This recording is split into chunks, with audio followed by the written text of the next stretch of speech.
Hello adventurers, it's Sirrian here. Welcome to Gems of War's 10th anniversary. We have a special month planned full of events and giveaways to celebrate 10 long years of beating the snot out of millions of very annoying goblins. What we wanted to do in this video was to take a look back at some of the early gameplay, and then take a little peek at what the next 12 months have in store. I'm not going to lie, I got some serious nostalgia with this old gameplay video from our initial release in 2014. We only had a team of 3 at the start, just myself, Nimhane and Andrew. On release day we were actually demoing the game in a booth at PAX. I can still remember Andrew crouched down in the back of the booth, logging into the servers to try and ban the hackers who, within 2 hours, were already beating on those servers. From the initial Steam and Apple versions, we eventually managed to release an Android version. We were just successful enough that we could start to grow the team a little, adding Asherland, our art director.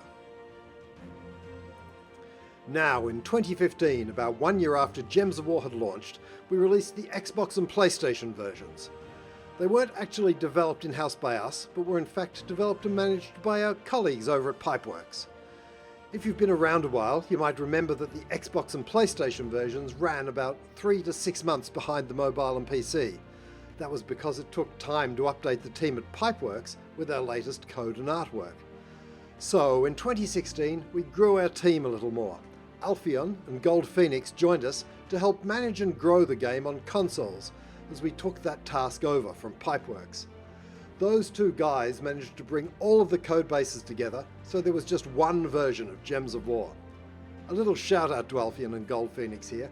They managed to replace a game written in Flash on PC Mobile with a game written in Unity on PC Mobile, and nobody really noticed. If you're a software engineer, you'll understand. That was probably a miracle. If they pull off another one like that in their lifetime, they'll be eligible for sainthood.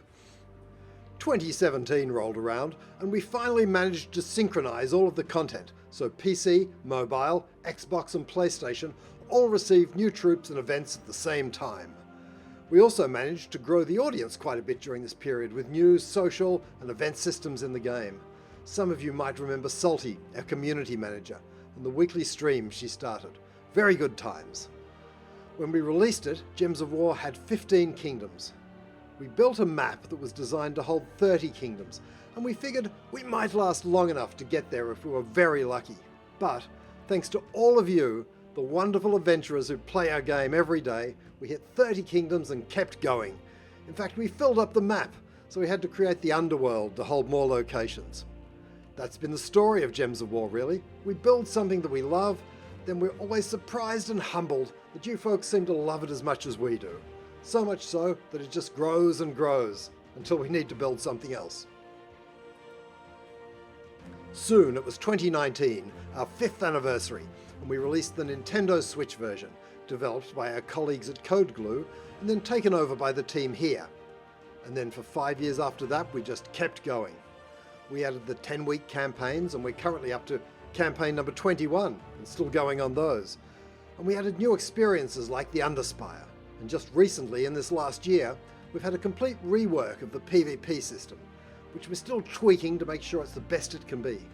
So far, like a lot of things in Gems of War, it's been popular and well received, but also has huge room for growth. Last of all, the bit I know you're waiting for, a quick look into the future of Gems of War. What does Year 11 look like? I'd like to share 3 big things with you. Unfortunately, we don't have any visuals at the moment, so we'll just hit each one briefly. The first one is Guild Wars. Our plan is to bring that back early in 2025.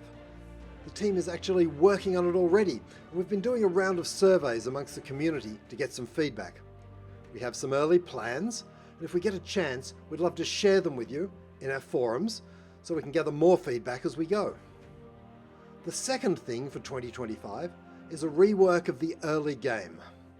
You've seen some of this recently, and while I understand it's not a high priority for the Gems of War veterans out there, it is very important for game health. There are still so many people who have never played Gems of War, and if they can join us, it's going to increase our scope to deliver lots of other new things going forward. Finally, the last thing for 2025 will be the Bastion system. This will be of interest to existing players because it is distinctly an endgame system.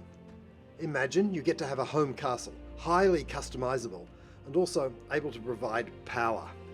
Not in the form of stats like a lot of other game systems. Customizations to your bastion will be built around helping to mitigate various enemy tactics, like extra turn teams, or instant kill teams, or gem spam teams, and so on. To finish up, the last 10 years have been a fantastic, wild and exciting ride. We still love the game here, even more than the day we released it. We're blessed to have an amazing team and an equally amazing community of players. So a very heartfelt thanks to all of you. We couldn't have done this without you. And I hope to be making another one of these videos in 2034. Until then, keep slaying those leprechauns and have another great decade.